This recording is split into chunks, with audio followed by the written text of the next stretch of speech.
This is Hidden Killers Live with Tony Bruschi, Stacey Cole, and Todd Michaels. We're talking about what's going on right now with, call it a cover-up, call it a conspiracy, whatever you want to call it, the inaction, basically, of the Department of Justice as of right now, not diving in, not investigating, basically taking all of the information that we have recently learned in that letter from Congress to Pam Bondi, stating, you had 50 witnesses, you got an investigation into 20 co-conspirators, people who were working with Epstein, being basically, the customers as well of Epstein, and these 50 witnesses, and them saying, nope, there's nothing here, nothing to see. They're all not credible. Never mind the fact it's what put Ghislaine Maxwell away. Never mind the fact it's was the inspiration for stripping Prince Andrew of all of his titles of being in the royal family. So clearly, there's some legs to this information, and the fact that the FBI and the DOJ is saying we're not going to touch that right now for no explanation. Despite it being a massive promise to the public as a whole, to the people they serve, that we are going to dig into this, we are going to dive, and we are going to expose whoever needs to be exposed. Party be damned, we're going to do the right thing. And now when it's their turn to shine, when the spotlight is on them, they're like, nothing to see here. Turns out that it's all a big myth. You know why? Damn well it's not. Why? I think having read that exquisite book by the brave Guffrey, Giuffre, Virginia Giuffre, Nobody's Girl. When you saw and get an understanding of Epstein's non-political corruption of everyone he touched. Yeah, I think when all these people came out with these they were assuming, they were hardcore thinking, most likely in their brains, it's got to be them. It's not our party, it's them. And then when they got into office, then when they're actually reading the files, then we're listening to the accounts of these, I think, how many girls did they finally identify total? I mean, there's like 200, I think, right? Mm-hmm. Yeah. They saw it's not just one party. It's not just one academic institution. Yeah. It is everyone at this time, everyone. It touches all of these narcissistic megalomaniac asses at this high level, so that if they expose one, this entire network that Epstein created, this monster factory is going to undermine everything and everyone. That's why I think they're not exposing it, because everyone's going down with it. And that's the reality of it too. It's not, and it's not just that this is a big house of cards, and it's just only their trail of destruction with abusing these women. These people are placed in the house of cards of every piece of our lives, of every institution in our country. And when you essentially put dynamite in all these different spots and then press the button and it all blows up, you destruct the building and everything with it. And then everyone's like, whoa, how do we fix all these holes around here? I mean, so many things will be affected by this if this information comes out and if these people are exposed, because they're key people in key places, in all sorts of key parts of life, in areas that no one is seeing coming, as being suddenly gone. And what sort of damage it will do, it's going to be catastrophic, but it needs to be done. Otherwise, it's just, well, let's keep this pattern going. Let's keep them bringing in more folks who are going to think the same way and keep abusing people in the same patterns that have been going on before. But it feels that, I feel like for so long, the fear has been, well, taking them all out, is it worth the damage that it will do to so many things? And I feel at this point, the American people are saying, yeah, we've been through enough shit. We've been traumatized enough by all this stuff. What's another societal trauma at this point? If it's going to at least take out a good chunk of these people that are still active. These aren't historical figures that are hiding away. They're still very active in every piece of our world today. And yeah, it's time to call them out. But again, You have those people in all these different places. That's precisely why there's this level of power where they're basically telling us the sky is not blue and expecting us to believe it. And to Duncan's question about why haven't these girls actually named them, in Jenna's book, even though Jenna came out in Nobody's Girl and named a lot of them, she said even in her death, she was afraid to expose some of these people because of the impact it could have on their families, on her legacy, on their livelihood, on their lives. The fear factor is immense. And as you're describing that, Tony, I was going back to other cases we've covered and the differences in them. So let's take a look at the Diddy case. Yeah. Diddy is very similar in a sense of we had trafficking, we had sexual abuse, some potentially minors in there, and yet Diddy was more like, if you're thinking of I think of these things and these people as cancers, right? Diddy was more like a prostate cancer. He's something that you could isolate, you could radiate it, and you could remove it.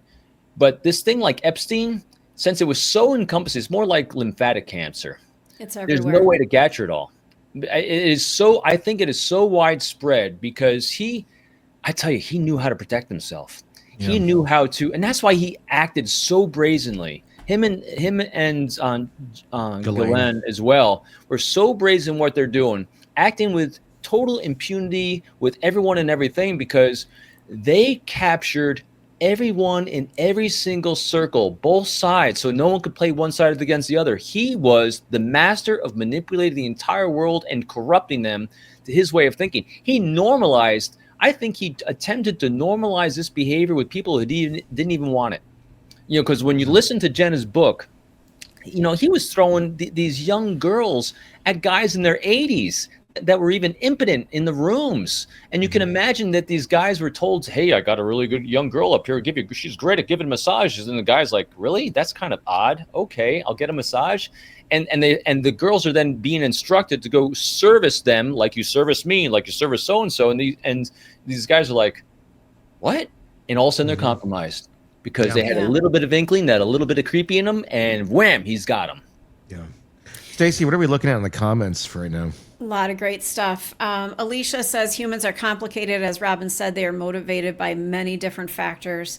Candy says, name all the names. Name them. And that was something I was going to ask. Again, there seems to be this cloud of fear. People know the names. And nobody's talking. You talked about loose lips, that people who've left the Bureau, left the DOJ, they have to know these names, but people are not talking. There is something terrifying the living crap out of these people. What is it? I think they just don't want to, first of all, they don't want to be associated with it because it'll destroy their personal brands. And if you even put think about it, if you even put your name in any way next to the Epstein name, you're going to be blacklisted and rightfully so. And Jenna even talked about this in her book. And one of the challenges they had is that there's a lot of people associated with Epstein that traveled to his island, that went to the parties, kind of like the Diddy. Think about it with the Diddy parties. Yeah. You had the Diddy parties, and then you had the white party afterwards. Then you had when everyone was sent home. So here's the challenge with investigating this is that, all right, who was just associated with Epstein and who was really with Epstein? And so that becomes part of it. And so it's hard because there's not a lot of facts and data and details to differentiate the two between. And so if you're anywhere affiliated with it, whether you're just going to shut up silent either way, because again, whether it's true or not, remember for years there was lots of strange, really horrific coincidences of people that ever had anything to say about the Clintons all of a sudden wound up committing suicide and being dead. Yeah. Yes. So I think a lot of people have a lot of fear over what's going to happen to me if my name's even affiliated, if I'm even going to say anything, so the fear, again, humans are complicated-ish, but we are all motivated by fear. But what fear looks like to each of us is what is different. And so that's why they're all living in fear. I guarantee it's fear. And Gen Z says it's not about politics, but there are a lot of politicians involved. And I think that comment, that struck me.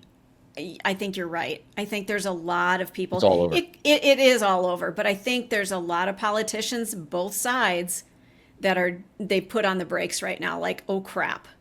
The thing Well, that yeah. was really more striking too was the amount of academic institutions, like high level Yes. presidents of universities, researchers, and so because what Epstein would do is he would fund research, because he'd be like funding this research, he'd be funding this at Harvard University, he'd be funding this out in somewhere at a tech out in California, and so he would fund these research projects. He'd fund these individual researchers themselves and invite them to the island, then throw the great massages at them, and so he was able to get himself entrenched in all these different things and all these different people at the highest levels across the spectrum.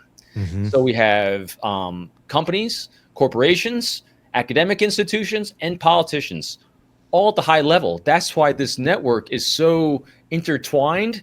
You're seeing that level of caste system, really, of them being all potentially taken down, because he was interweaving everyone together. For what purpose was he doing it? Make himself safe, because no one's going to take me down, because if you take me down, you're all going down. Wow. How do you think some of these folks are handling this right now? Do you think there is intrinsic fear going on with some of these folks at this moment in time, seeing as close, I don't know how close we truly are to any of this information coming out. It feels like we're closer than we have been in the past, maybe not. Do you think that there is a level of fear with them right now that, oh gosh, this could be exposed? Or are they sitting pretty tight right now, still going, yeah, nothing's going to take me down. It hasn't happened yet. Why would it happen now? I think everyone feels good until they don't. Because I think what people in desperate situations will align the universe and world around them to feel secure in the moment, and then they breathe a sigh of relief. All right, so we got Bondi to do this, or we got Patel to do this, or the FBI is doing this or not doing this, and so they're able to kind of maneuver themselves into I'm good. Then all of a sudden, you get one thing that happens, like, the Crown removes the prince status from someone, or a letter comes in from a congressman, and then they go into hyper mode again. So the thing to always watch, again, we don't have this optic because we're not, at that level of behind the scenes, is when a new thing breaks, when a new letter comes in from Congress, when a new public outcry happens, who starts trembling? What tremors in the force you see. So because again, what I do as a behaviorist is you look for deviations from patterns, from life arcs and norms. And anytime you see someone deviate from a behavior spike, something happened there to create a behavior spike. And so what I would be doing if I had the capability, because I don't see behind the scenes, no magic eyes, but I'd be taking this big 50,000 foot optic. And so when a letter from Raskin comes in, something like that comes in, what I want to see is, who all of a sudden starts changing their behavior?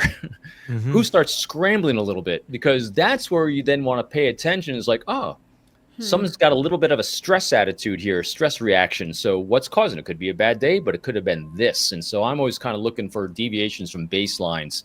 That's the only really thing you could do. And that's what I'm wondering about right now with what we saw with Prince Andrew in the UK in the last week or two, where they stripped him of what's left basically of his titles and such. Is that damage control? Is that preparing for what may be about to come? Or is it just damage control from the book? And it's like, well, there's even more negative stuff coming out about Andrew. Or is it like, yeah, this is going to get really bad again really quick, and we'd like to already have been out in front of this going, we've already disowned him weeks ago or months ago or whatever it may be. So the royal family doesn't have this big, smudge all over them. If and when these names start dropping and we learn even more about these web of soul rippers. Yeah.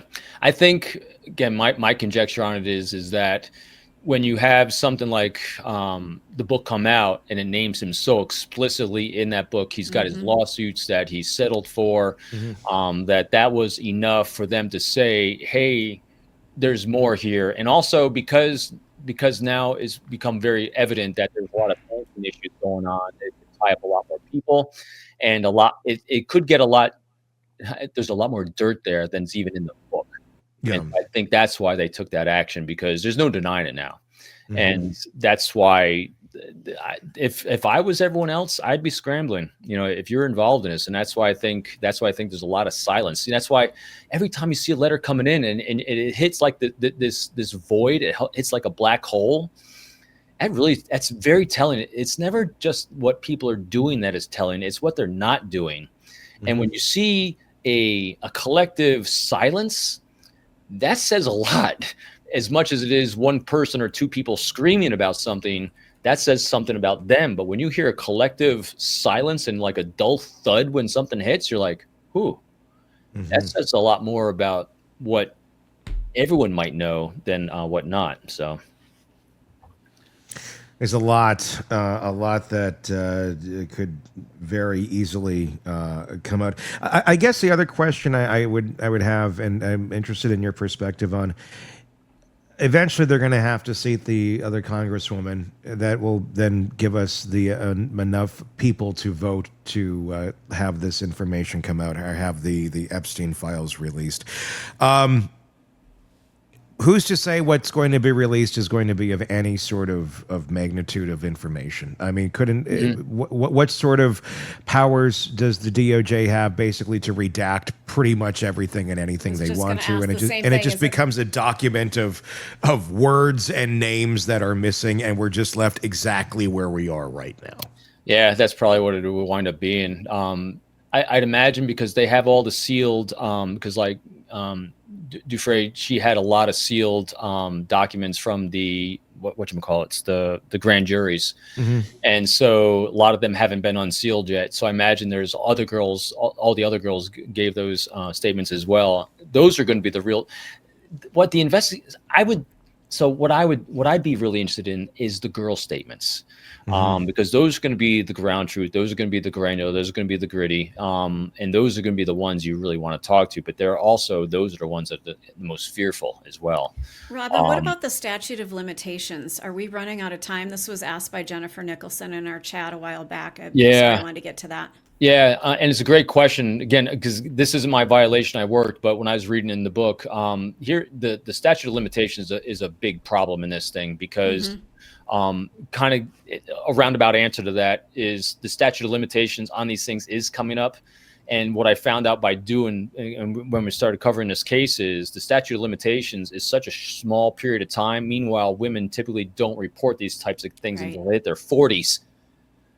Because of that fear factor, because of working through the trauma, because they feel like it was their fault, because of the way that the groomers made them feel. And so that's why the statute of limitations a lot of times runs out on these things before they make the claims. And then they can start claiming things like false memories. And it's just, she said, she is willing, she's getting money for this. I mean, they're using all the standard tricks to re-victimize the girls on these things. So statute of limitations is definitely not on the victim side on this. This whole thing, the whole law system, the legal system needs to be revamped when it comes to this. Because I learned an awful lot, because we talk about on the show a lot, the false memories that people will have over time. But when it comes to girls that have been abused like this, what happens to their memories is false memories and inaccurate memories can happen when it comes to timelines, when it happens to places and people, not people, places potentially. But when it comes to the individuals themselves, the most accurate is them. Because as Jenna said, when you have a 200 or 300 pound beast on top of you, inches from your face, you never forget that face. Never. So they're the ones that you really want to talk to on this.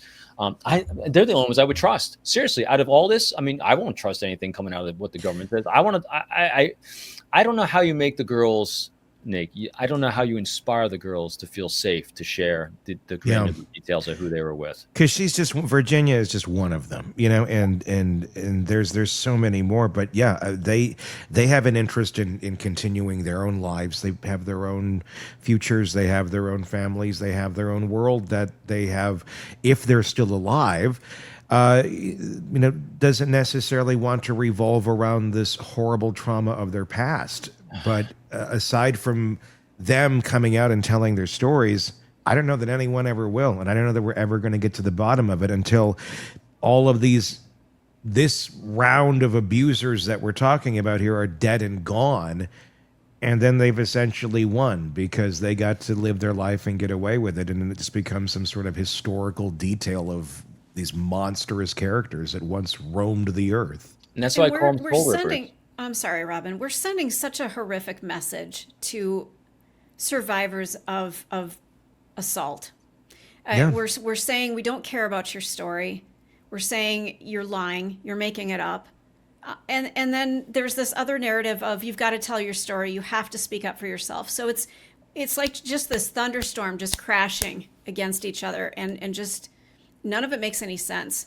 It needs to be safe for them to tell their story. Exactly. That's what we need is an environment where we need a that structure exists. around you. You know, Jenna talked about, that's why this book is such an important book. She talked about it so perfectly and beautifully in the book.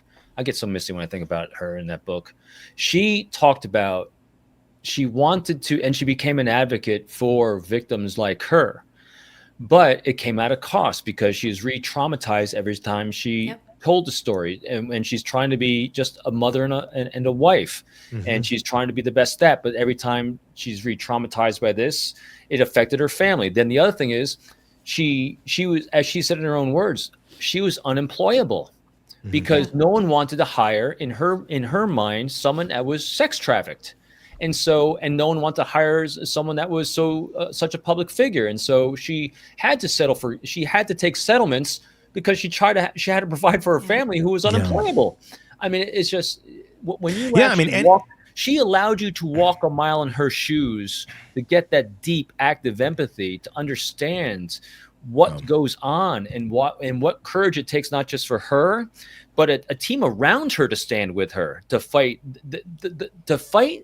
the monster machine that Epstein created and all these other monsters create, because they know the system. So, I mean, think about it. So here's Epstein. He's got the most powerful lawyers in the world that know the legal system better than anyone else. They know the loopholes. They know the statute of limitations. And you combine that with their predatory grooming techniques. They know how to victimize so effectively that he operated with impunity. He's throwing little girls at anyone he wanted to without any fear, because and then Ghislaine Maxwell was doing the same thing. All she had to do was recruit one girl, and she then had that girl recruit all the other girls. It's not me, it's all the other girls. And then when they give them money in exchange, well, they're just money hungry. They're money grubbers. I mean, oh my God. Yeah. That's why that's why I use that word soul ripper, because these are not humans. They don't even resonate with the same species in my mind. Yeah. They know how to work this in such an intricate, monstrous way that it is truly shocking. It's like, how are you processing anything? And this is how it comes out. There's so many questions, and we'll keep covering it. We'll keep seeing what happens here. As of this recording, on that letter that was sent to Bondi, they're demanding by the 10th that an answer is given, and as we've seen already from Bondi, super mature answers like your mother and things like that coming out. That's a whole other thing. Essentially, we're dealing with 5-year-olds running the government. I'm the glass half full. I'm very positive about everything in the world, and here's the good news. Good news is this. Good news is shows like ours. There's a lot of people covering this, and a lot of people holding people accountable in ways they couldn't be held accountable before. Yeah. When Epstein started his monster factory, he had no idea that ever in the history of our species that these types of shows would be out there to force him to be compliant, to force the world to and allow these girls to feel safe to come forward. The more this happens, the better, because all the girls that, even the girls were afraid to talk to each other. Jenna talked about that in the book. They're afraid to talk to each other. When they finally got together, she was holding a retreat from them all to get together. COVID shut it down before it actually happened. But it was just, they were afraid to even talk to each other. That's the fear they had. They couldn't even bond for a long time until they actually finally could, because the shame that they're made to feel. And that's how these horrendous soul rippers do it. God, anyway, I digressed again. It's okay. Your thoughts in the comments section. Everybody put it there. We'd love to hear it. Robin's latest book, Unbreakable Alliances. Go check it out wherever books are sold. And press subscribe. as well. I'm going to go bathe in Purell again. I feel like every time we get into this one. But it's an important one, and I'm glad we can have these conversations, and this continues to need to be exposed. And if you feel the same need, share this so other people can hear about it, because I think that's half of it. A lot of people, they don't realize the depth of what the hell has been going on. So please do that. Until next time, for Robin, for Todd, for Stacy, I'm Tony Bruschi. We'll talk again real soon. Want more on this case and others? Then press subscribe now and don't miss a moment of true crime coverage from Tony Bruschi and the Hidden Killers podcast.